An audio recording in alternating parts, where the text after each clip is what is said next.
문재인 대통령이 한국노총과 민주노총 지도부를 청와대로 각각 초청해 대화를 가졌습니다. 홍정표 청와대 경제수석과 김영록 농림축산식품부 장관이 합동으로 음식점들과 한국외식업중앙회를 방문해 최저임금 인상 관련 의견을 청취했습니다. 이낙연 국무총리가 둘째 날 정부 업무보고 자리에서 외교안보와 남북관계를 주제로 각 관계부처 업무보고를 받았습니다.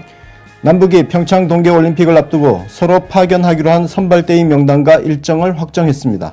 홍준표 자유한국당 대표가 갤럽 여론조사를 믿을 수 없다며 자유당 지지율은 2.5배로 보고 대통령 지지율은 50%만 봐야 한다는 황당무계한 주장을 내놓았습니다.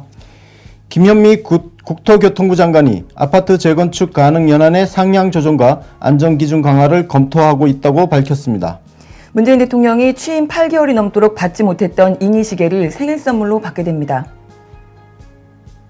시청자 여러분 안녕하십니까? 1월 22일 월요일 뉴스 신세계 권순욱입니다. 송은정입니다. 주말에 좀 안 좋은 소식이 하나 있었어요. 네.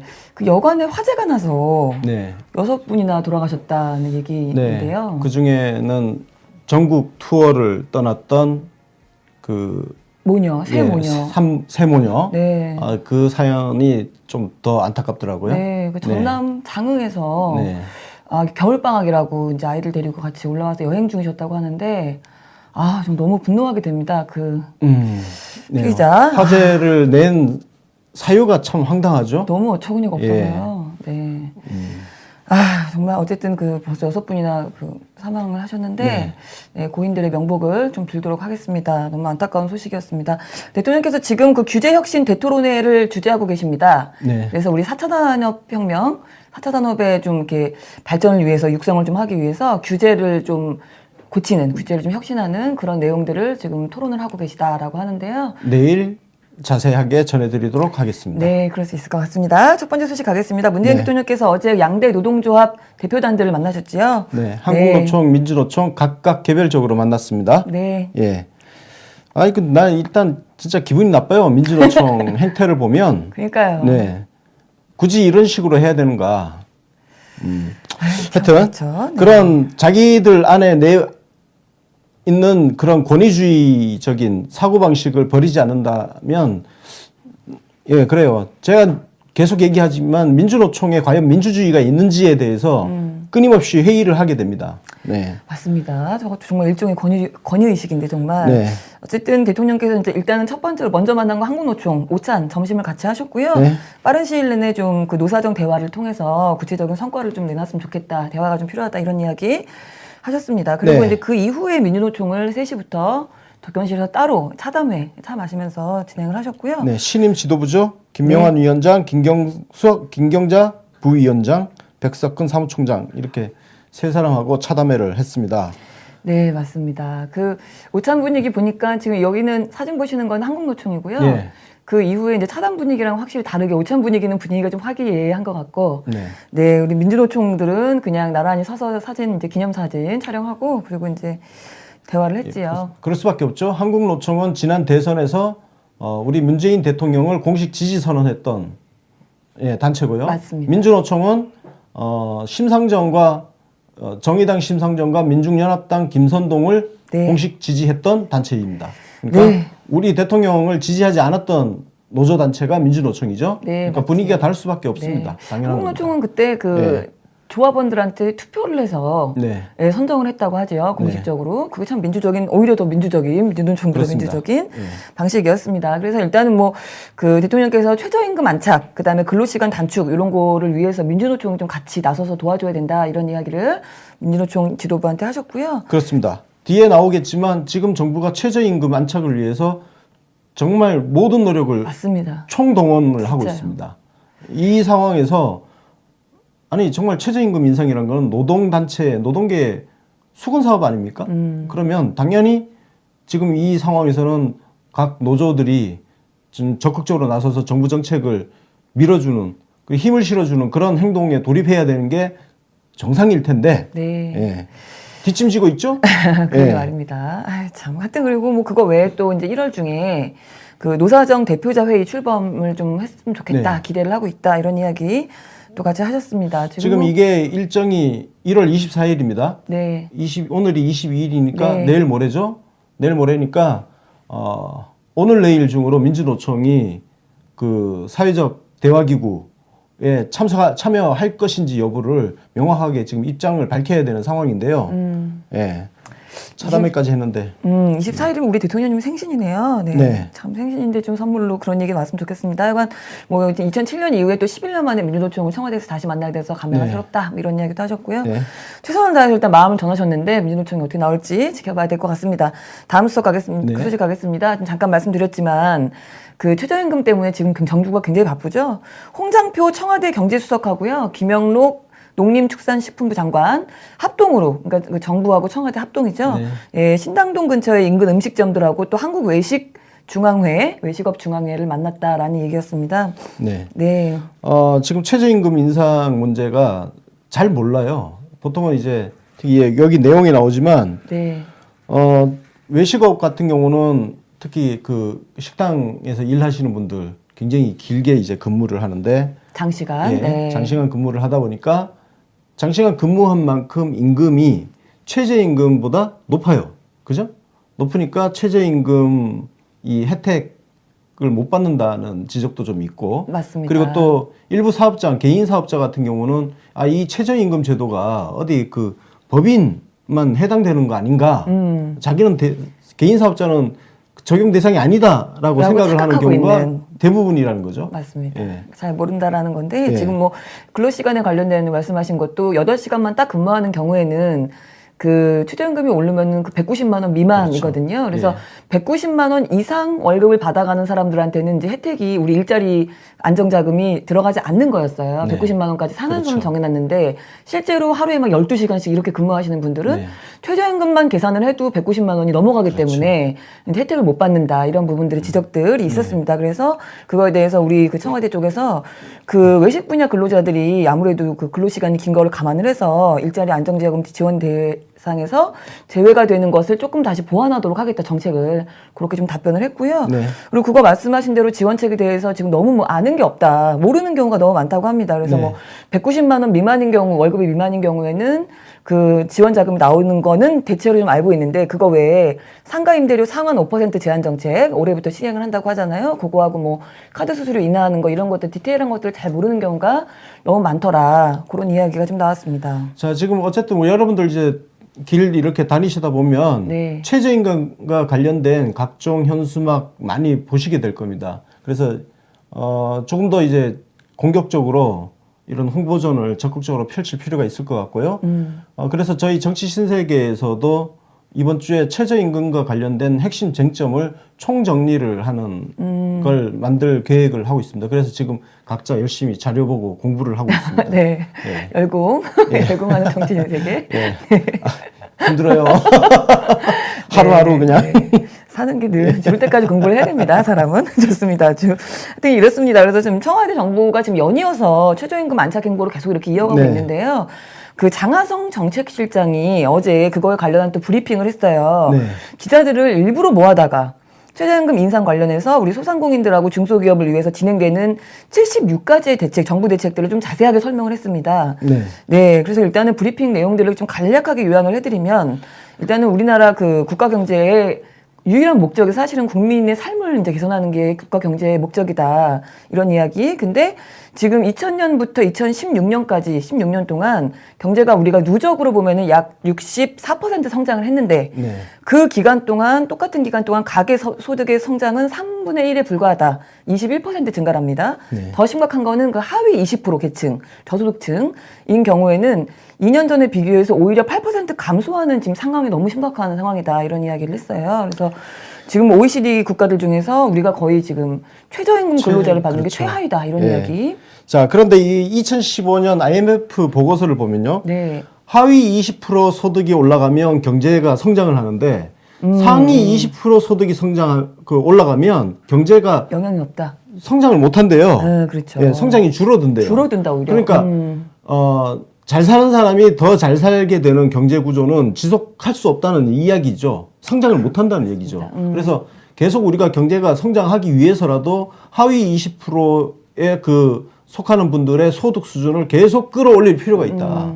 그래야 경제가 꾸준히 성장할 수 있고 경제가 성장한다는 것은 우리 기업들이 먹고 기업들도 생존 조건이 그거 아닙니까? 맞습니다. 기업들도 끊임없이 성장해야 될 과제가 있는 거고 예, 그렇습니다. 그런 차원에서 이것이 어떤 그 하위 20%를 그냥 인위적으로 우리가 퍼주고 이게 아니라 우리 국가 공동체 구성원 전체가 같이 살기 위한 필수 불가결한 조치라는 거. 맞습니다. 예, 그렇습니다.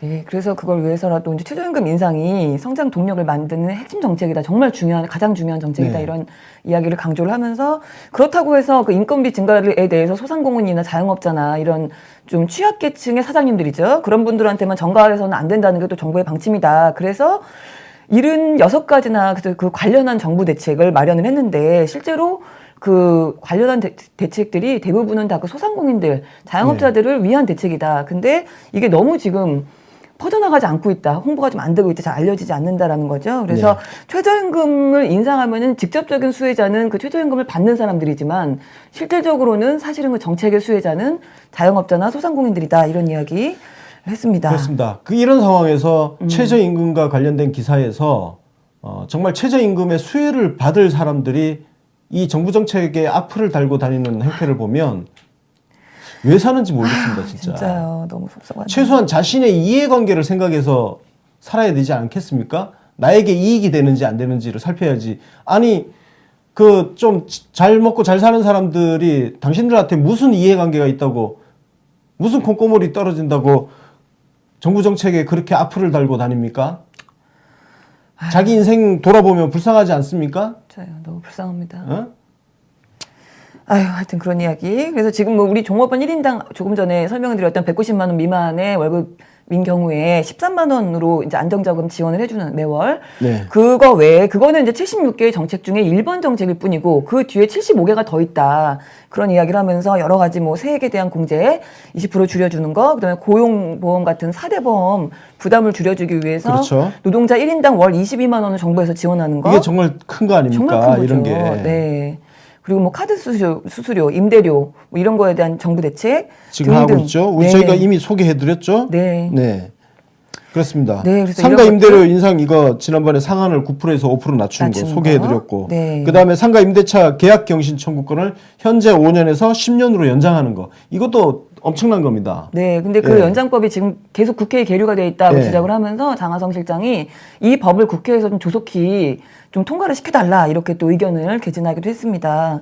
그래서 예. 그런 이야기 정부에서는 할 수 있는 최대한은 어쨌든 하고 있는 상태다라는 거고요. 그거 외에도 지금 그 아까 말씀드렸던 그 그 서비스업 우리 뭐 요식업이나 그런 거죠. 서비스업 같은 경우에도 초과 근무 수당 을 제외하는 방안을 급여 산정할 때 좀 현저하게 검토하고 있다. 그러니까 이게 무슨 소리냐면 10시간, 뭐 12시간 일하시는 근무하시는 분들은 190만 원이 넘어가니까 이거를 지원을 안 해줬는데 그거 하지 않고 그 초과 근무한 내용은 빼고 8시간 근무한 거에 대한 것만 산정을 해서 이제 같이 지원이 나갈수록 할 수 있는 방안을 지금 유력하게 검토 중이라는 거죠. 자, 네. 그리고 중요한 것은 이 최저임금 1만 원 네. 이게 우리 여당만의 공약이 아니지 않습니까? 지난 대선 때 야당들 전부 공약했던 거예요. 전부 맞습니다. 그런데 왜 지금 와서 전부 딴소리 합니까? 개헌도 마찬가지고. 아니 대선 공약이 그냥 무슨 거짓말 대잔치 하는 판도 아니고 정말 정치를 이런 식으로 만들면 진짜 아니 정말 최소한의 그 넘지 말아야 할 선이 있지 않습니까? 대선 공약이라는 거, 선거 공약을 이런 식으로 전부 뭉개버리면 그 나라가 도대체 어떻게 되라는 겁니까? 이런 상황에서도 그런 정당을 계속 찍어준다면 그 돌대가리 진짜 맞습니다. 평생 개돼지 노예처럼 살아야 돼 그런 거는. 오죽하면 김성태 원내대표라는 사람이 나와서 공약을 100% 액면 그대로 다 지키면 나라 망한다 이딴 소리를 하고 있는 그런 정권이죠. 그래서 장하성 실장이 또 그 얘기도 좀 했어요. 야당들도 그 공통된 공약도 걸어놓고 했으니까 같이 좀 추가적인 정책을 좋은 아이디어 있으면 주고 해서 같이 좀 힘을 좀 합쳐달라 이런 이야기도 했고 특히 20, 30대 세대, 2030 세대 요즘 왜 기사에도 많이 뜨죠? 2030 세대를 걱정하는 것은 야당뿐 아니라 언론들도 한뜻으로 걱정하고 있는 것으로 보인다. 엄청 걱정하고 있죠 지금. 그러니까요. 근데 가상화폐 시장 살려내라고 그러고 있잖아 그러니까요. 지금. 근데 이 실제로 최저임금 받는 계층이 60대 이상이 50%였고요. 그리고 나머지는 사실 20대일 가능성이 상당히 높죠. 20대, 30대. 예. 그래서 이제 그 젊은 친구들이 받는 금액, 최저임금에 대해서 잘 그 안착할 수 있도록 언론과 야당이 좀 힘을 합쳐달라. 이런 이야기 했습니다. 아유, 참. 오죽 정책에 대한 기사를 안 써주면 이 기자들을 불러 모아놓고 이걸 굳이 따로 또 설명을 했겠습니까? 그렇습니다. 아유. 지금 최저임금 인상이 된다는 건요. 우리 학교를 마치고 사회에 첫 발을 내딛는 네. 우리 청년들이 첫 월급을 최소한 그 최저임금만큼은 받을 수 있다는 거예요. 좋지 않습니까? 최소한 우리 청년들한테 그 정도의 금액을 보장해 줄 수 있다는 거. 그 사회가 좋은 사회 아닙니까? 맞습니다. 아유, 근데 그런 거는 안 써주고, 그래서 이런 정책들을 좀 지지해주는 기사는 하나도 안 써주고, 오히려 투기를 열심히 하라고 부추기고 있는 언론들이죠, 사실은. 참 한심한데, 지금 굳이 모아서 정책을 다 정책실장에 나와 설명을 한 이 브리핑을 듣고도 써제끼는 기사꼴을 보면 가관도 아니었습니다. 네. 동아일보 한상준 기자. 제목이 김밥집서 최저임금 쓴소리 들은 장하성, 대책 수혜자는 김밥집 정육점 사장님들, 이렇게 써놓고, 휴일에 이례적으로 기자간담회를 해서 서비스 안정자금 대상 확대를 설명했는데 이틀 전에 고용부 발표한 내용을 되풀이했다. 이런 비난을. 되풀이하면은 뭐합니까? 기사를 안 써주는 걸. 아이고 진짜. 고용부에서는 고용부 안에서 이야기를 하는 거고 정책실장은 전 부처를 관할해서 총체적으로 정책을 이야기하는 이게 어떻게 같아 이게. 그러니까요. 어쩌면 거기 일부 내용이 지금 저희가 소개해드리면서 그랬잖아요. 일부 이거 이미 소개한 거라고. 네. 일부는 그렇게 이미 소개한 거예요. 고용노동부에서. 하지만 지금 정책실장이라는 자리는 전 부처를 통괄해서 이 제도의 정책의 어떤 전반적인 상황을 다 꿰고 이야기를 하는 거잖아요.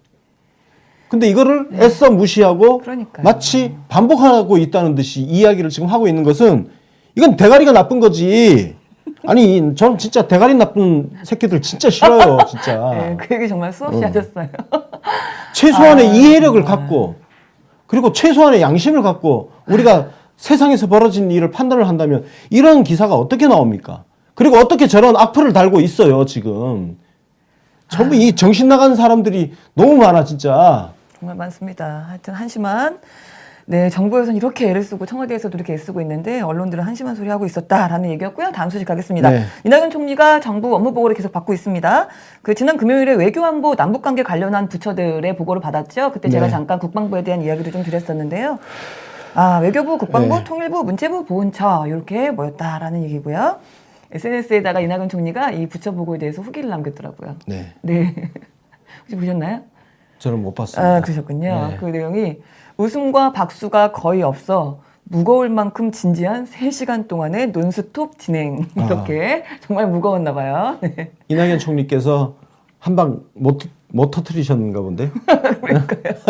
한 방 못 터뜨리시고 예, 진지한 분위기에서 아무래도 이제 외교안보 또 북한 문제는 지금 워낙 시끄러우니까 분위기가 아주 진지했다라는 얘기인데요. 네. 주말에는 그 여수도 다녀오셨어요. 이낙연 총리. 여수 수산시장을 가셨습니다. 그래서 이제 화재 그 복교가 다 마치고 다시 이제 새로 개장을 했잖아요. 네. 예, 그래서 거기 현장 방문을 다녀오셨다라고 하는데 워낙에 그 전남지사로 계시던 당시에 1월에 그때 그 났던 화재였기 때문에 현장을 많이 다녀오셨었습니다.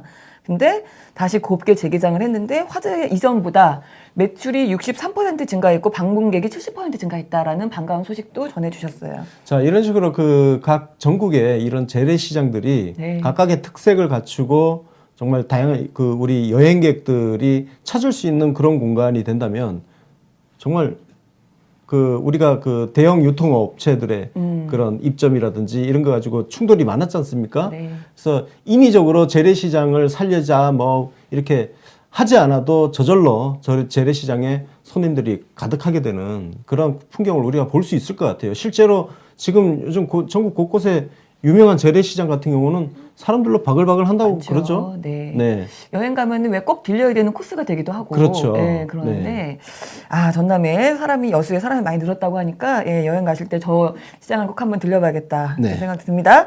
하여간 시민들한테 어디 가나 사랑받고 계시는 이낙연 총리 얘기를 잠깐 했습니다. 다음 소식 가겠습니다. 평창올림픽 준비의 일환으로 남북이 각각 선발대 일정 네. 인원을 확정을 했습니다. 네. 네. 우리 쪽에서는 이주태 통일부 교류협력국장이 단장이고요. 네. 그래서 12명이 23일, 내일이죠. 네. 예, 2박 3일 동안 동해선 육로로 저기 강원도 고성 있죠. 우리 금강산 가는 길. 네, 네. 예, 그쪽 육로를 통해서 금강산 지역을 통해서 마식령 스키장까지. 마식령이면 저기 한경북도에 있잖아요. 더 꼭대기죠? 예, 한경북도에 있기 때문에 네. 정말 그 동해안 따라가서 함흥 지나서 이렇게 쭉 올라가야 되는데 좀 차를 정말 장시간 타야 될 것 같은데 네, 북한 그렇겠죠. 도로 상태도 그렇게 썩 아주 좋지는 않을 텐데. 그래도 또 이게 보여지는 예. 거에 또 집착하는 편이라서 예, 도로는 또 닦아놨을 수 있습니다. 예. 그 외길 하나는 잘 닦아놨을 수도 있겠다. 어쨌든 굉장히 피곤할 것 같습니다. 저는 아우 차를 장시간 탈 거 생각하면 피곤해서.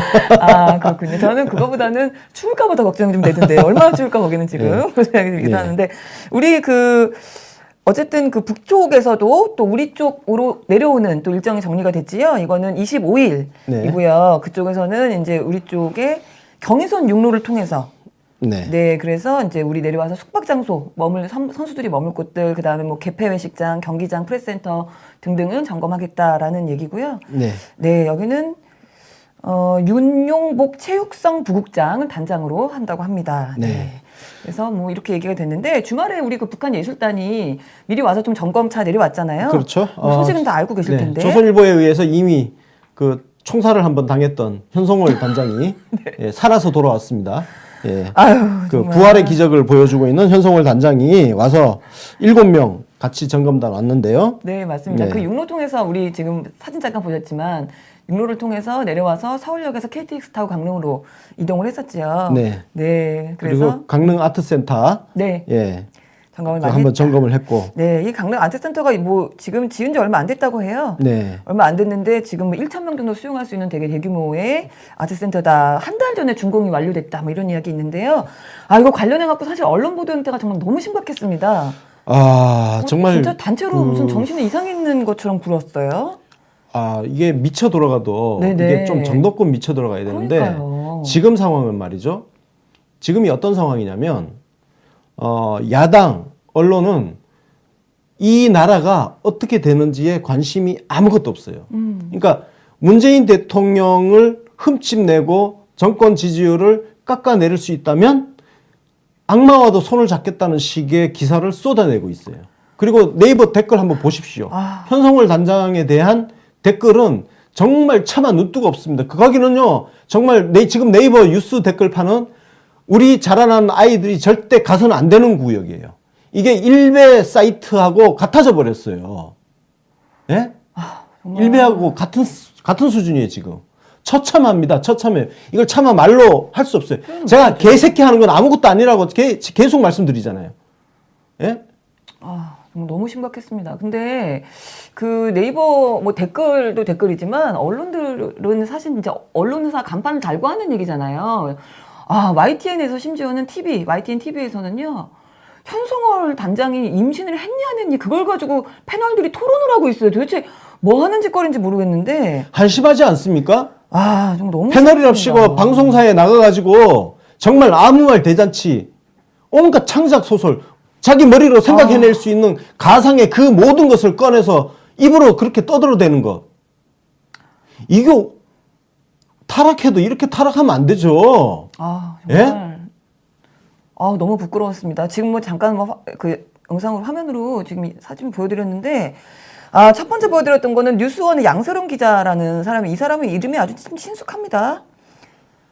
지금 그 정부에서 북한 점검단 파견 중지 소식이 잠깐 올라왔었잖아요. 그거에 대해서 북한에 대해서 유감 표시는 못할 망정 언론에다가 보도 자제 요청했다고 그거를 좀 비판을 하고 있었어요.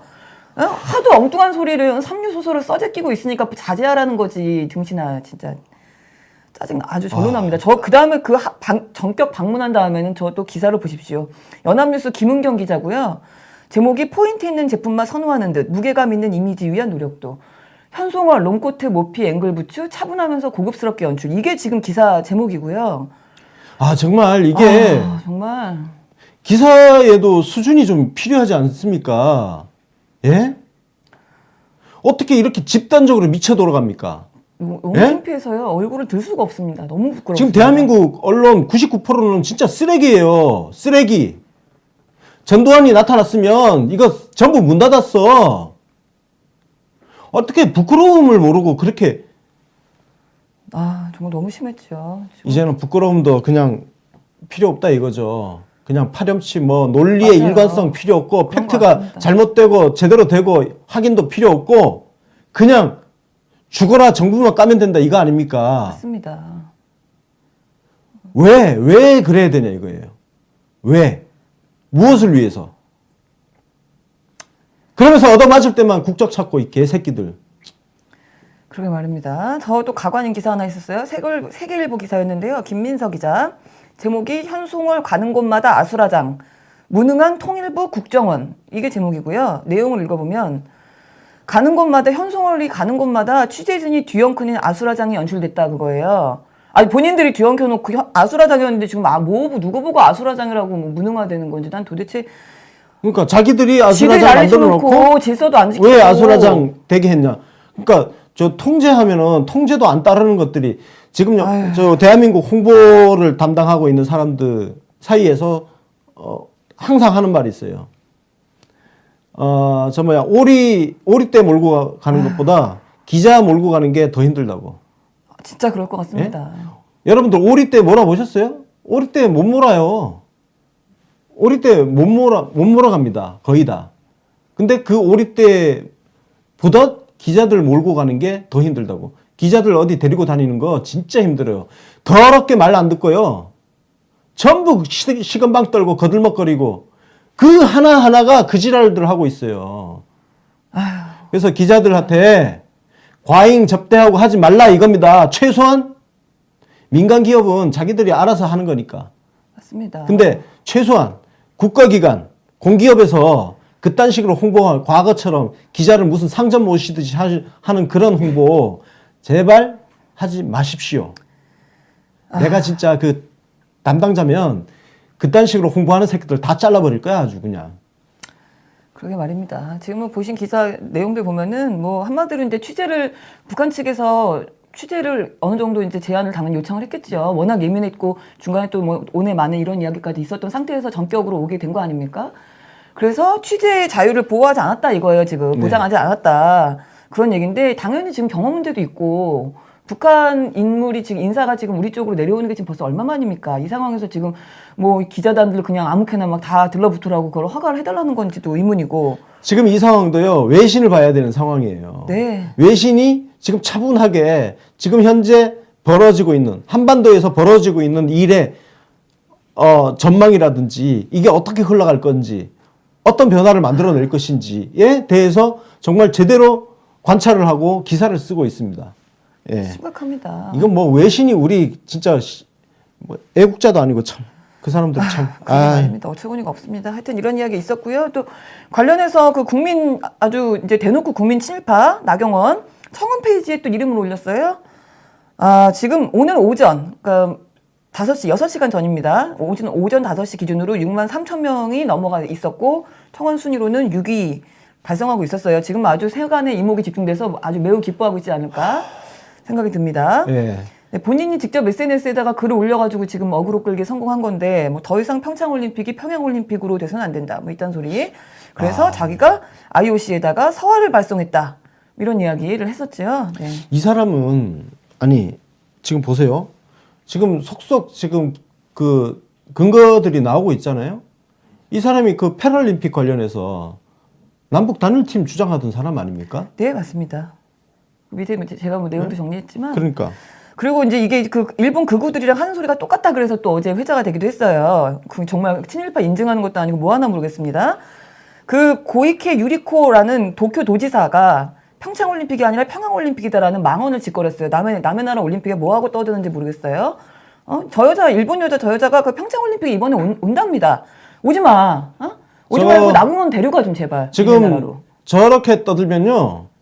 외교부에서 입국 금지 조치를 취해야 되지 않겠습니까? 우리 마요. 그 입국 금지 조치 대상에 우리나라에 대한 어떤 저런 모욕이라든지 그런 발언을 하면 입국 금지 시킬 수 있습니다. 아니 우리 올림픽을 평양올림픽 평양올림픽 이거는 도지사가 아니. 시인해 되는 사람이 도쿄도지사가 그거 그렇게 떠든 사람이 버젓이 대한민국 땅을 밟을 수 있게 해서는 저는 안 된다고 생각합니다. 그래서 저 사람은 입국 금지 조치를 취해야 된다고 생각을 합니다. 맞습니다. 조금 전에 말씀하셨지만 저 그 나경원 저 일본 여자랑 똑같은 소리 하고 있는 나경원이 불과 5년 전에는 단일 팀해야 한다고 또 그때도 서한 전문가인가 봐요. 서한 성애자. 예, 북한 초청을 한다고 또 IOC에 북한에다가 서한을 보냈어요. 그래서 평창 스페셜 동계올림픽에 정식으로 선수단을 초청하고자 다각적인 노력을 기울이고 있다 이런 얘기를 했고요. 같은 해 8월에 또 매일신문에서 인터뷰했죠. 네. 자, 북한이 선수단을 파견하는 것은 장애인 문제에 한 걸음 진전했다고 볼 수 있다. 예. 봐, 벌써 그리고 북한 주민의 인권 개선에도 도움이 되는 일. 그리고 북한의 참가가 남북 통일을 함께 고민하는 방법도 될 것. 이건 뭐야, 이거 지금? 그렇게 떠들었어요. 본인이. 지금 우리랑 똑같잖아, 지금. 네. 그때는 그렇게 떠들어 놓고 지금 와서 평창올림픽이 무슨 평양올림픽? 이런 소리를 떠들고 IOC에다가 편지 써가지고 이게 대한민국 국적을 가진 사람으로서 할 짓이에요, 지금? 진짜 한심합니다. 네. 자유당 부류들이야 워낙에 뭐 일관된 철학이나 뭐 지조나 이런 걸 우리가 바라기는 어렵겠지만 해도 참 너무하다 싶은데 그 나경원뿐 아니라 지금 자유당에서도 지금 주말 내내 쓰레기 같은 논평을 막 쏟아냈어요. 엄청 많았습니다. 아주 노골적으로 올림픽 망하라고 죄를 뿌리고 있는데 대표적으로 한 소절을 소개해드리자면 솔직히 김정은에게 잘 보이고 싶어서 안달이 난 몇몇 사람을 빼고는 현송월이 오든 말든 관심 없고 오히려 제발 오지 말았으면 하는 심정이다. 이렇게 현송월이 안 온다는 소식이 전해지자 네 이런 소리를 했었어요. 정태욱 대변인이었어요. 돌았나 봐요. 이게 1야당 한 국가에 세계 경제 규모 10위권에 드는 큰 나라의 제1야당 대변인 논평입니다. 야, 이 개새끼야! 라고 이렇게 욕을 하는 것보다 네. 훨씬 저질이에요. 그러니까 제가 제가 지금 욕을 한 게 아니고 그래서 그렇게 안 하는 척하면서 하시는 거잖아요. 자꾸 안 하는 척하면서 예시를 드시면서 자꾸 하시는. 네, 괜찮습니다. 예. 욕 먹어서 싼 놈들입니다. 관련해 갖고 이제 여당에서 반박이 나왔어요. 우리 우원식 원내대표 아주 점잖게 그 반박을 했습니다. 자유한국당의 평창 동계올림픽 회방을 중단하시길 촉구합니다. 이렇게 했습니다. 네, 자. 아주 조목조목 얘기를 하셨는데. 아니 요즘 우원식 원내대표 정말 네. 잘하고 있어요. 잘합니다. 박홍구 제가 누차 이 우원식 원내대표, 박홍구 부대표 잘하고 있다고 여러분들한테 자꾸 말씀드리는 이유는 네. 과거에 뭐 민평년 어쩌고저쩌고 했던 그 프레임이 한창 돌았잖아요. 없습니다. 맞습니다. 그거 그 프레임으로 왜곡된 시선으로 계속 우리 민주당 의원을 바라보게 되면 정말 일 잘 열심히 하는 사람도 힘 빠지게 할 수 있어요. 이럴 때는 잘할 때 우리가 계속 잘한다고 칭찬을 해줘야 된다는 잘하고 거. 계십니다. 조목조목 잘 반박을 하셨는데 문제는 사실은 저렇게 조목조목 타일러봐야 알아듣지 못할 인간들이잖아요. 자유당이. 그래서 사실은 우리 표창원 의원 같은 이런 스타일이 더 먹을 수도 있어요. 딱 두 문장으로 아주 시원하게 먹였는데 네. 홍준표, 김성태, 나경원 이 기사에 대해 침묵하면 내로남불. 기사는 뭐냐면요. 아시안게임 북한 응원 나선 새누리당 의원들. 이 기사에 침묵하면 내로남불. 철학도 줏대도 일관성도 없이 그저 일본 구구만 따라하는 친일 인증. 네. 네, 이렇게 올렸어요. 아주 시원합니다. 네. 시원해요. 잘하셨습니다. 자, 표창원 의원. 이거 과거 기사가 요즘 계속 나오고 있어요. 네. 자유한국당이 2011년과 2012년에 평창 올림픽을 유치를 하기 위해서 남북 단일팀을 만들어야 된다고 특별법까지 만들었던 게 지금 자유한국당입니다. 맞습니다. 그게 오늘 또 기사가 나오고 있죠. 네. 이렇게 과거에 뻔한 사실이 있음에도 불구하고 이거를 싹 뭉개고 마치 그런 일이 전혀 없었다는 듯이 그냥 현 정부 저주만 해대고 있는 이 상황. 맞습니다. 거기에 부안해동에서 그리고 거기에 무슨 국물이 먹을 게 있다고 뉴스 기사에다가 그렇게 악플을 달아대고. 아, 진짜 악플은요. 악플은 정말 생각해도 막 소름이 끼치는 악플인데요. 민주당에서도 논평 나왔습니다. 네. 뭐 자유한국당의 연일 쏟아내는 망언에 대해 국민은 9% 한 자릿수 지지율로 응답하고 있는 게 보이지 않는가 이렇게 해서 자유당의 아픈 곳을 콕 찔러서 또 논평을 내기도 했습니다. 네. 네, 그리고 오죽하든 뭐 언론하고 야당 난리를 치면 청와대에서까지 반응이 나왔어요. 윤영찬 국민소통 수석이 브리핑을 발표를 했지요. 네. 브리핑을 네. 주말에 네. 브리핑을 해가지고 정말 이 사안의 그 중대성, 이 올림픽의 의미를 다시 한번 예, 의미를 한번 되짚었습니다. 네. 좀 이거 진짜 안쓰러운 상황이에요. 그러니까요. 예? 청와대에서 이런 것까지 내놔야 될 정도로. 그러니까 얼마나 지금 돌아가는 상황이 개판이면 야야 니들 좀 진정 좀 해. 진정 좀 해. 지금 그러고 있는 거예요, 지금. 맞습니다. 아, 정말 심각합니다. 그래서 지금 불과 한 달 전, 두 달 전만 해도 지금 뭐 북한의 핵미사일 이런 것 때문에 우리가 지금 전례 없는 그 전쟁의 어떤 위협에 빠져 있었는데 지금 이런 그 평화의 분위기가 된 것 자체가 지금 너무 사실 좋은 일인데 제발 좀 자중 좀 하고 평행올림픽 얘기가 왜 나오냐 이제 그런 식의 얘기를 길게 늘어서 쓴 거죠. 한두 달 전에 조선일보에 의하면 한반도는 이미 불바다였습니다. 맞습니다. 네? 뭐 현성월도 죽였다가 뭐 죽였던 조선일보인데 뭐 어? 한반도에 이미 전쟁도 일어났던 조선일보고. 한심합니다. 한심해요. 언론 야당이 이 난리를 치고 있는데 우리 외신 또 해외에서는 호평이 그렇게 이어지고 있습니다. 뭐 아까도 권 기자께서 말씀하셨지만 참 안타깝습니다. 월스트리트 저널 일면 톱 기사로 우리 대통령 사진이 딱 붙어가지고요. 남북 단일팀을 이제 환영하는 내용의 이야기들이 있었고 그리고 또 우리 평창올림픽을 이제 중계하는 중계권을 딴 그러니까 MBC에서 그 광고 수익이 최고다. 지금 겨울올림픽 중에 역대 1위다. 그만큼 이제 올림픽이 잘 준비되고 있다는 얘기죠. 이게 보세요. 망했던 올림픽이 살아나가지고 네. 역대 광고 수익 최고래요, 지금. 근데 문제는 저 광고 수익 우리 주최국한테 66%인가가 배당이 됩니다. 네? 아니, 지금 이 상황을 어떻게 설명할 거예요? 왜들 도대체 야당하고 언론 때문에 정말 미치겠습니다. 나라 들어먹을 뻔했던, 나라 거덜났던 평창 올림픽 아닙니까? 그 거덜났던 걸 지금 살려내가지고. 아, 그렇죠. 뭐 그래서 우리 주말에 그 예고해드린 대로 스위스 로잔에서 IOC가 평창 회의를 개최를 했습니다. 우리 정부의 요청이 그 당시 여러 가지 있었죠. 엔트리 숫자부터 해서 거의 다 수용이 됐어요. 네. 거의 다 수용됐다는 건 즉 나경원 서한은 패싱됐다라는 얘기인데, 그죠? 제목을 또 제대로 뽑은 접수도 기사가 제대로 했을란가 모르겠어요. 그러니까요. 근데 관련해서 제목을 아주 제대로 뽑은 기사가 하나 있었어요. 굿모닝 충청이라는 언론사인데요. 정문영 기자 칭찬합니다. 네, 나경원 남북 단일팀 반대 서한 IOC는 거들떠보지도 않았다. 이런 아주 아름다운 제목으로 내용을 정확히 분석해서 올린 딱 기사가 팩트에 있었고요. 기반한 기사죠? 맞습니다. 네. 네, 그래서 뭐 긴급 발송한 뭐 서한을 아예 쳐다보지도 않았다. 뭐 참고사항 안건으로 올리지 못했다. 뭐 이런 이야기였고요. 네. 지금 스위스 로잔 회의 결과를 간단하게 말씀을 드리면 일단은 우리는 도종환 문화체육부 장관이 갔어요. 대표로. 네. 북측에서는 김일국 북한 체육상 네. 나왔습니다. 네. 그래서 아이스하키 단일팀 최종 엔트리로 남한 23명, 네. 북한 12명, 총 35명으로 확정을 했습니다. 우리가 요청한 대로. 예. 네. 그리고 이제 북한의 그 경기 참가 수는 3명. 네, 이게 이제 네. 북한 쪽에서는 대여섯 명 정도로 해달라. 네. 그러니까 경기 참가 수가 그 한 경기에서 최대 참가하는 숫자를 말하는 그렇습니다. 거예요. 그 대여섯 명으로 해달라고 했는데 그거를 IOC 위원장에서도 대여섯 명 받으라고 우리한테 압박을 했답니다. 근데 우리 측에서는 우리 선수들이 혹시 더 빠지면 또 피해가 갈 수 있기 때문에 그건 안 된다. 우리는 한두 명 이상 안 되겠다라고 또 강력하게 맞서다가 결국은 3명으로 최종 합의가 봤다라는 내용입니다. 그래서 자, 근데 우리가 이걸 이렇게 받을 수밖에 없잖아요. 그럼요. 그죠? 한 경기에 뛰는, 그러니까 지금 이 단일팀 자체가 네. 평창 동계 올림픽 유치할 때, 그죠? 유치할 때 이 단일팀을 만들겠다는, 아까 전에 자유한국당 소개해드렸잖아요. 이 법안을 낸. 네. 그때 법안 내고 하면서 이거를 하나의 조건으로 IOC에다가 내놓고 우리가 개최지로 선택이 된 거예요. 맞아요. 이 단일팀 이게 그때 들어가지 않았다면 평창 올림픽이 개최되지 않았을 수도 있습니다. 그러니까 이 상황들을 다 무시하고 지금 와서 단일팀 가지고 문제 제기를 하는 것 자체가 얼마나 한심한 일입니까? 맞습니다.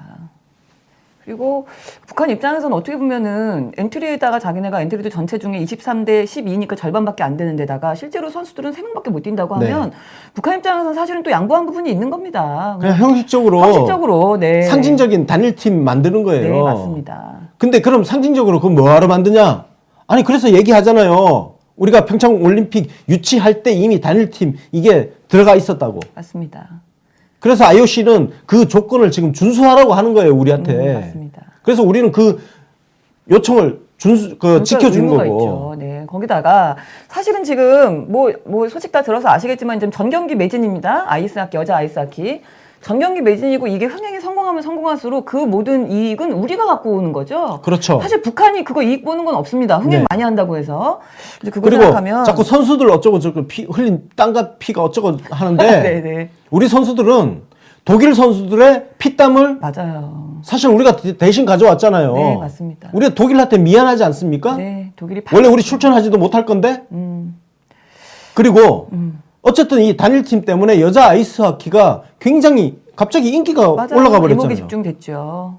만약에 네. 보세요. 원칙대로 했으면 출전도 못했고 단일팀 이슈가 없었으면 누가 여자 아이스하키 보러 갑니까? 생각해 보세요 한번. 양심에 손을 얹고. 우린 누가 지금 관심이 있었어요? 그렇습니다. 하여튼 그랬습니다. 그 외에도 또 이제 북한이 지금 피겨스케이팅 페어 2명도 참가를 하고요. 그다음에 와일드카드 이용해서 쇼트트랙 2명, 알파인 스키 3명, 네. 크로스컨트리 3명 이렇게 해서 총 22명의 선수가 출전하게 됐다라고 확정이 됐습니다. 네. 네. 아, 재밌는 올림픽이 되기를 바라보겠습니다. 다음 소식 갈게요. 네. 김현 더불어민주당 대변인이 아까 제가 소개시켜드렸던 그 논평, 그래서 좀 꼬집었던 내용인데요. 홍준표가 그 좀 정신승리하는 내용을 했어요. 아까 그 9%를 가지고 뭐 지지율이 안 나온다, 그거밖에 안 나온다고 아픈 곳을 콱 찔렀던 이유가 사실은 저 트윗 때문인 것 같은데요. 아, 특이하죠? 지금 보면은 나는 언제나 갤럽 조사에서 2.5배를 곱해서 판단한다. 우리 당의 여론조사를, 자기네 당에. 그 근거가 이제 그거예요. 지난 대선 때 마지막 여론조사가 자기 11% 나왔는데 자기 대선에서 22% 받았으니까 2배를 봐야 된다. 그러니까 갤럽 여론조사 수치 나오는 거는 곱하기 2를 하면 된다. 그 얘기를 지금 하고 있는 겁니다. 네, 곱하기 2.5배를 해야 되고 예. 문 대통령의 지지율은 50%만 봐야 된다. 뭐 이렇게 얘기를 하고 있어요. 좀 뭐라는 건지 모르겠어요. 그냥 저렇게 그냥 살라고 하면 돼요. 예. 지금 막무가내도 네. 어떻게 저런 막무가내가 있나 모르겠는데요. 하여튼 이 막무가내 수괴 이명박 얘기 계속 나오고 있습니다. 지금 이상득 이명박 형이죠? 이상득 전 의원 네. 압수수색 오늘 오전에 지금 압수수색했답니다. 검찰에서. 그래서 이번 그 국정원 자금 수수에 관련한 혐의 때문에 압수수색을 했다. 뭐 이런 이야기 나왔고요. 네. 뭐 김희중은 계속해서 지금 모든 진실을 알고 있는 건 MB뿐이다. 빨리 나와서 국민에게 사과하라. 뭐 이런 소리 또 하고 있고. 그리고 또 그 찌질이 어워드 1위에 빛나는 원세훈도 뭔 얘기 계속 나오더라고요. 뭐 현금 그 세는 걸로 개수기로 뭘 돈을 셌다. 10억 원을 뭐 어쨌다. 뭐 이런 얘기 나오고 있잖아요. 자녀들 아파트 구입한 거에 대해서.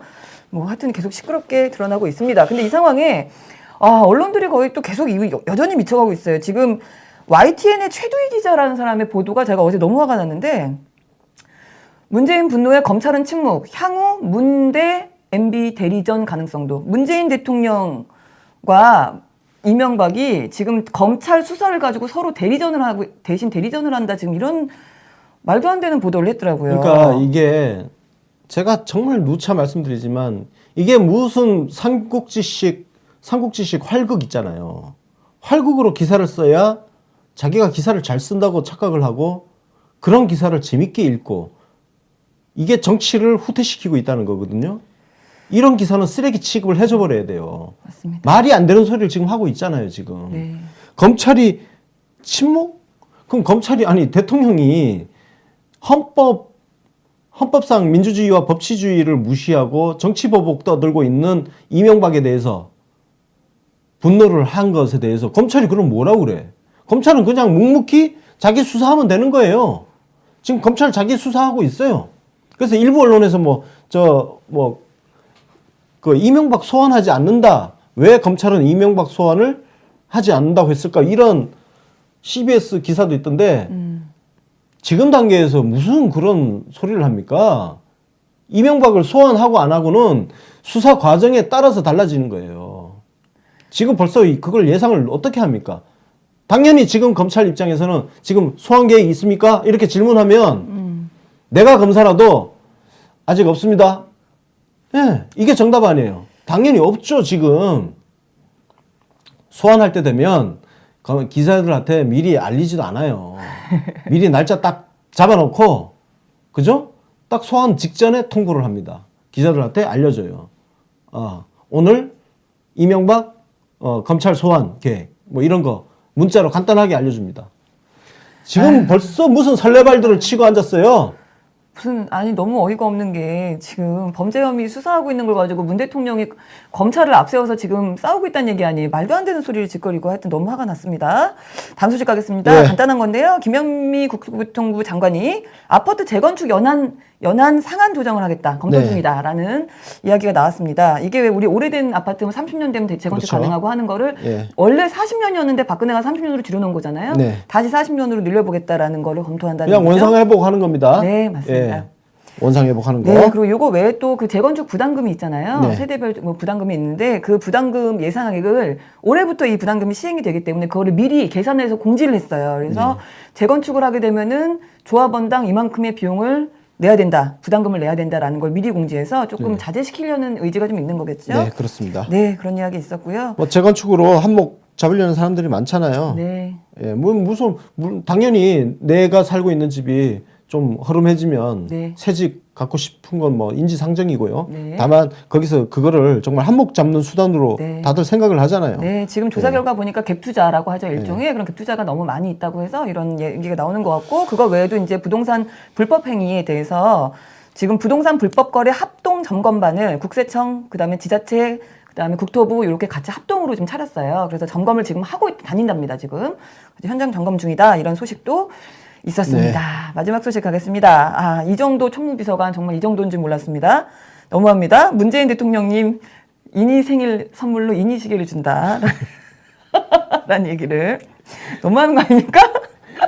아, 청와대 직원들 왜 생일에 이거 지급한다는 얘기 있었잖아요. 대통령도 청와대 직원이라서 이걸 지급을 한답니다.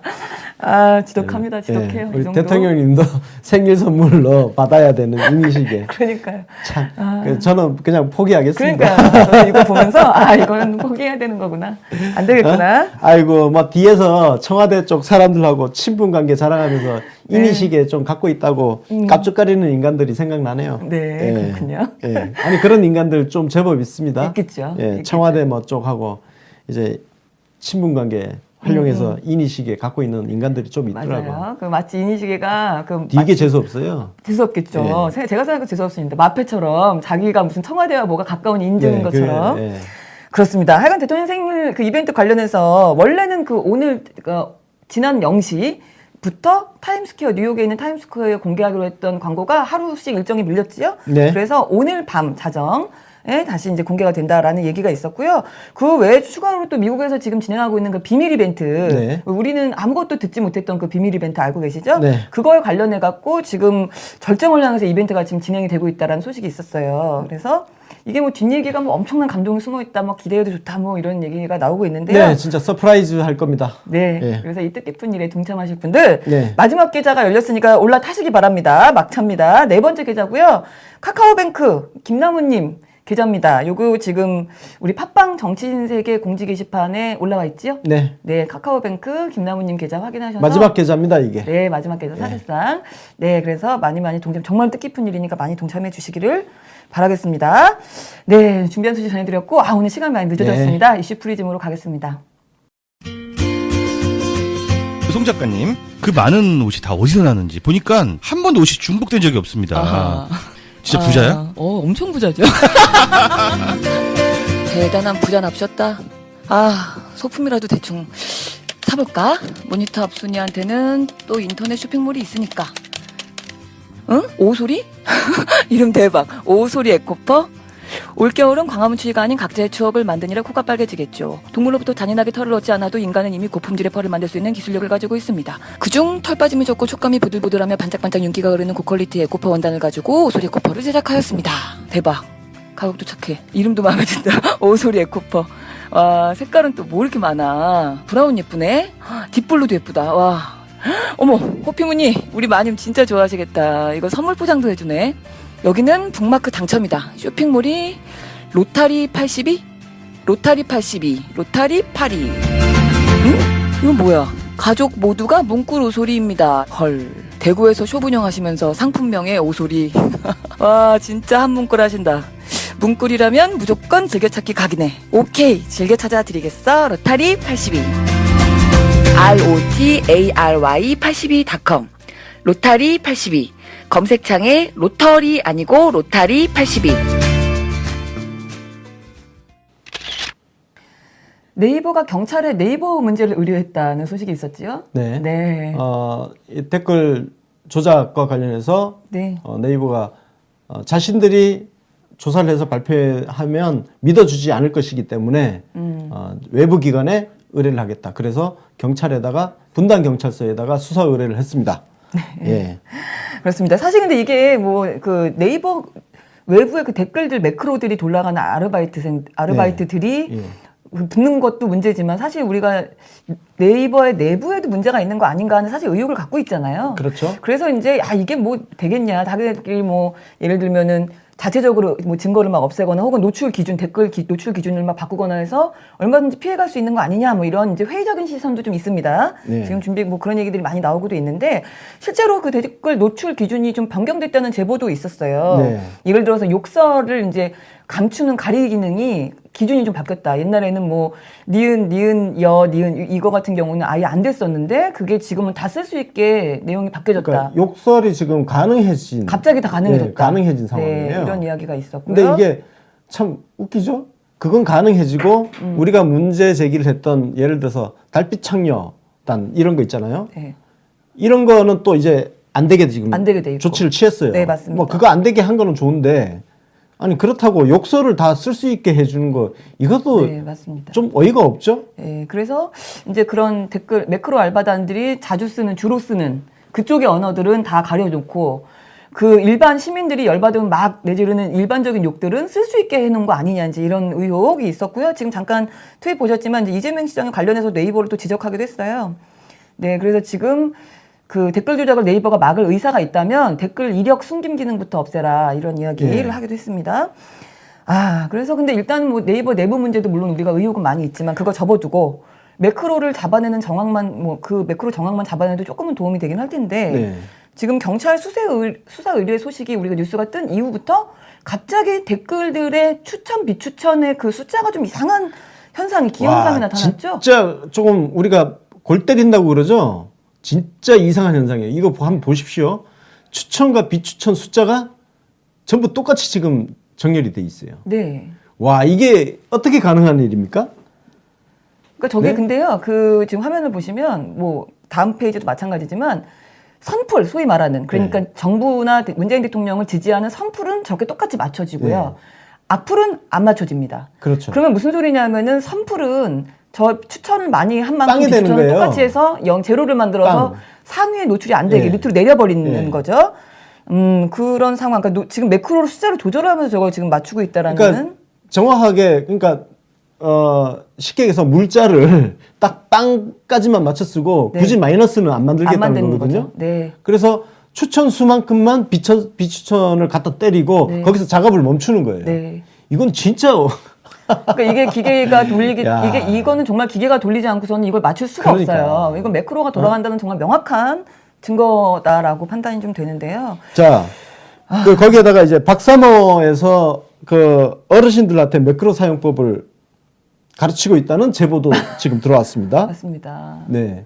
이게 여기 홈페이지 게시물이죠. 네. 예. 이 게시물을 보면 매크로를 돌릴 수 있는 방법을 이렇게 해설을 해 놓은 거예요. 네. 심지어는 그 매크로 프로그램을 예. 첨부까지 해놨어요. 다운받아서 쓰라고.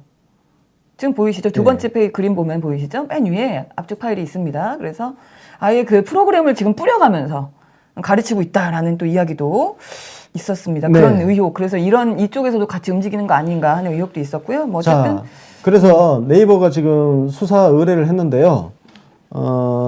제가 알아본 결과 분당 경찰서에서는 아마 이거를 처리하기 힘들 것 같대요. 왜냐면은 이게 컴퓨터와 관련된 거라 가지고 예를 들어서 디지털 포렌식이라든지 뭐 디가우징이라든지 이런 여러 가지를 하려면 장비가 있어야 되는데 그렇죠. 이 장비가 갖춘 곳이 광역수사청에서만 있답니다. 예를 들어서 서울경찰청 그리고 서울의 주요 포스트 그리고 경기도 여기 분당 경찰서는 경기도잖아요. 네. 경기도 같은 경우는 의정부에 있는 경기 북부청 그리고 네. 수원에 있는 경기 남부청, 남부청. 이 네. 두 군데에만 이 장비가 있대요. 그래서 아마도 이 사건은 경기 남부청에서 그렇겠죠. 가져가서 진행될 가능성이 크다. 이게 제가 이제 네. 경찰 쪽에 확인을 해본 결과입니다. 그래서 요거는 제가 한번 계속 따라가 보도록 하겠습니다. 경찰 그 수사 진행 상황이 어떻게 되는지 알아보도록 네. 하고요. 그리고 더 본질적인 문제는 네이버 뉴스 편집위원회 그 구성 맞습니다. 가장 최신 버전으로 편집위원들이 누군지 공개를 해야 되고요. 공개할 필요가 있고 그리고 그 편집이 어떤 과정을 통해서 네이버는 뭐 알고리즘 이야기하는데 알고리즘이라고 할 수 없는 일들이 너무나 많이 벌어지고 있기 그럼요. 때문에 거기에 대해서 네이버 자체적인 조사가 필요하다고 저는 생각합니다. 네이버가 이거 수사 의뢰 하나 한 거 가지고 대충 퉁치고 가려고 할 생각 하지 마시기 바랍니다. 맞습니다. 네, 이슈 프리즘이었습니다. 네, 언론의 부실입니다. 오늘은 그 기사 하나를 갖고 좀 짧게 진행을 해야 될 것 같은데요. 미디어 오늘의 금준경 기자가 문재양 비난 잡겠다는 추미애 대표가 더 위험하다라는 제목의 기사를 썼습니다. 자, 네, 결론적으로 네, 전형적인 우리 한국의 그 진보 떠드는 사람들 딱 그 수준의 기사가 나왔습니다. 네, 공자왈 맹자왈 하는 거. 그렇죠. 네. 옳으신 말씀, 네. 지당하신 말씀. 참 정부 기사를 보면 네. 지당한 말씀으로만 일관되고 있습니다. 맞습니다. 현실은 저 멀리 가 있어요. 맞아요. 지금 뭐 그 표현의 자유를 이제 침해하는 문제다. 포털이나 뭐 이런 것들을 그렇게 억압하면 안 된다. 한마디로 뭐 그런 내용인데요. 제일 중요한 건 이 내용 중에 제가 좀 웃겼던 게, 야, 명예훼손성 글이라 하더라도 제3자가 판단해 삭제 조치하는 것은 정당한 표현까지 손댈 수 있다는 게 추미애 대표 발언과는 결이 다른 당시 민주당의 염려였다.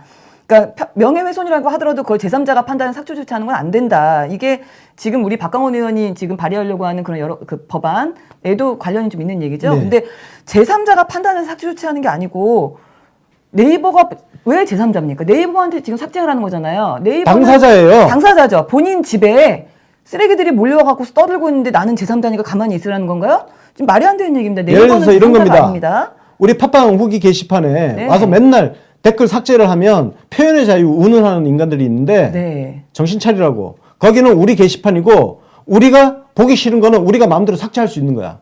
거기에 기준이 뭐냐고? 기준 없어. 우리 마음이야.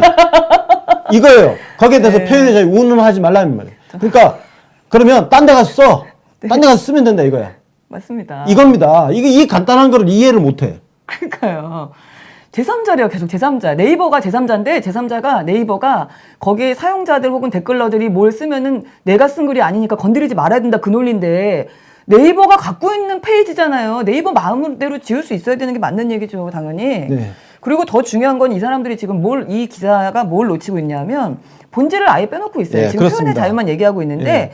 지금 우리가 추미애 대표가 주장하는 내용은 매크로를 돌려서 이용해서 만드는 여론을 조작하는 문제를 얘기하는 거지. 사실은 거기다가 무슨 쌍욕 좀 써놨다고 그게 중요한 건 아니에요, 사실. 그거보다 더 중요한 건 악의적으로 지금 매크로가 돌아가고 있다는 거. 그리고 또 한 가지는 그 네이버가 정치적인 목적으로 기사들을 편집해서 노출시키고 있다는 거. 노출을 어떤 방식으로 하고 있냐에 대한 의혹. 이 두 가지가 지금 네이버 문제의 핵심인데 이 두 개는 빼놓고 욕을 하더라도 뭐 비판은 있어야 돼. 정치인은 좀 비판을 받아도 돼. 명예훼손 해도 돼. 그 얘기가 표현의 안 자유만 돼요, 이야기를 지금. 하는 거거든요. 그러니까요. 이게 정말 저도 과거에 이런 생각을 했었습니다. 저는 인터넷 실명제 반대했고, 예. 그리고 웬만한 표현은 다 허용해 주는 게 맞다고 생각을 했는데, 저는 이 생각이 바뀌었어요. 그럼 날 보수라고 해도 상관없어. 네. 내가 진보가 아니라도 상관없어. 지금은 인간이 인간을 혐오하는 그런 표현까지 허용해 주는 것은 표현의 자유가 아니다. 우리가 자유에는 책임이 따른다는 말을 맞습니다. 하잖아요. 표현의 자유를 누렸으면 책임을 지라 이거예요. 맞습니다. 자유로 끝나지 않는다.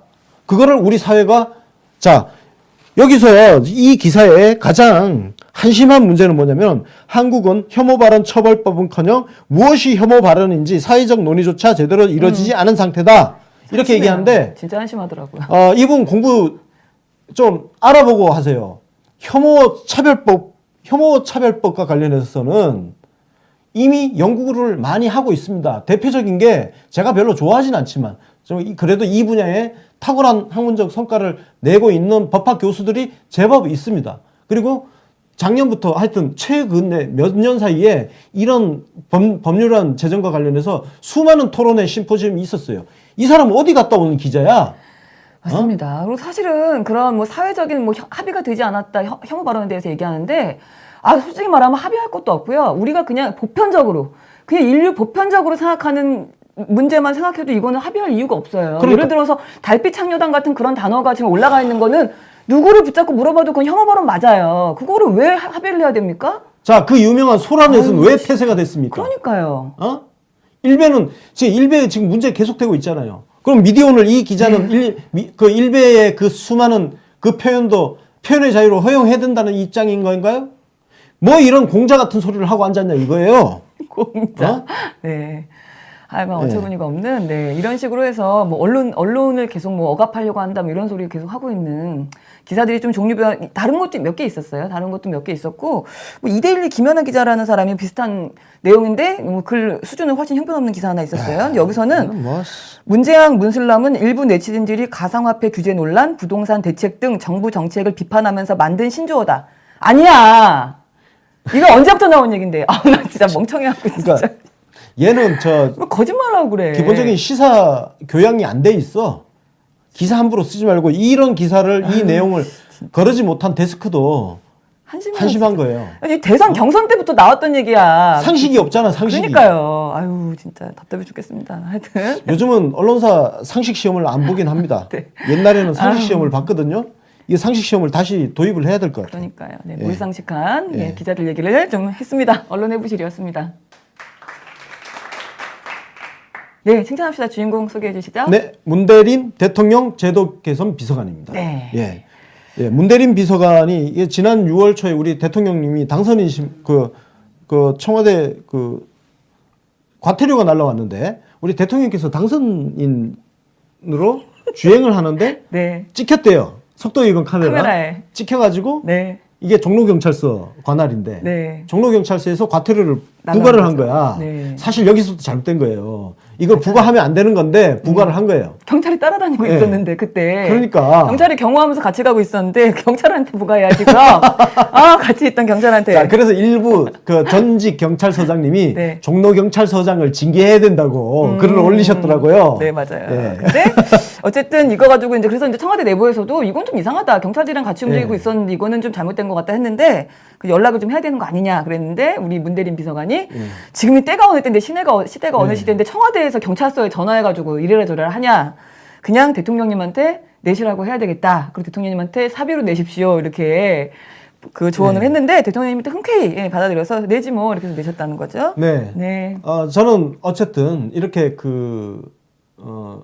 이런 분들이 우리 대통령님을 모시고 있다는 자체가 굉장히 든든하고 이런 문대림 비서관 같은 분이 좀 나중에 큰 정치를 했으면 좋겠다. 맞습니다. 예. 사실은 이제 그 대통령의 그 비서관이라고 대통령께서 흔쾌히 이거를 수긍하실 분이라는 걸 알기 때문에 이거를 이렇게 또 보고를 할 수도 있는 거죠. 당당하게 자기 네. 소신을 밝힐 수 있는 거죠. 네. 이명박근혜 같은 대통령 밑에서는 아무리 이런 사람이 그렇습니다. 있어도 말 못하죠. 차라리 네. 자기 돈으로 내고 말겠죠. 그렇죠. 하여간 어쨌든 그 대통령의 그 참모입니다. 네, 맞습니다. 오래 계시면 좋겠는데 어쩌면은 뭐 대통령 옆을 떠날 수도 있다는 소식도 있어요. 요즘 네. 보니까. 혹시 떠나신다면 네. 저희가 열심히 응원해 드리겠습니다. 네, 맞습니다. 지방선거 출마를 혹시 하신다면? 하신다면 네. 예. 맞습니다. 뭐 오늘, 지방선거 얘기하니까 네. 오늘 박수현 대변인 사이가 오늘 그죠? 오늘 나왔다? 예. 맞아요. 뭐 윤영찬 수석 얘기도 나오고 지금 뭐 윤영찬 갑자기 바쁩니다. 네. 수석도 뭐 성남시장 출마설이 그 전부터 있었습니다. 예, 있었고 그래서 이제 뭐 후임 대변인과 후임 국민참여수석이 누가 되느냐 네. 이런 얘기인데 국민소통수석. 예, 네. 국민소통수석 네. 특히 국민소통수석 자리에 진짜 제가 중요합니다. 네. 한 달 전에 네. 정말 어이없는 네. 사람의 이름이 거명되는 걸 듣고 아. 기함을 했는데 헛소문일 거라고 저는 생각합니다. 더불어민주당 당원도 아니고 경선 과정에서 우리 대통령님을 끊임없이 반대했던 네.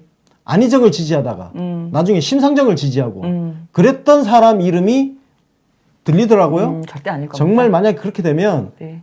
제가 방송을 놓아버릴지도 모릅니다, 진짜. 네, 절대 그럴 일 없을 거니까 걱정하지 마십시오. 네. 하여간 이렇게 해서 오늘의 뉴스인 세계가 준비한 소식을 전해드렸고요. 1월 22일 월요일이었습니다. 오늘 오후에는 정치부 회식 네. 방송이 5시. 있습니다. 5시입니다. 5시 라이브 많이 시청해 주시길 바라겠고요. 오늘 저희는 메뉴는 전복입니다. 전복. 저도 끼워주시면 안 될까요? 네. 저희는 그럼 내일 오전 10시 45분에 다시 생방송으로 오겠습니다. 시청해주신 여러분 고맙습니다. 감사합니다.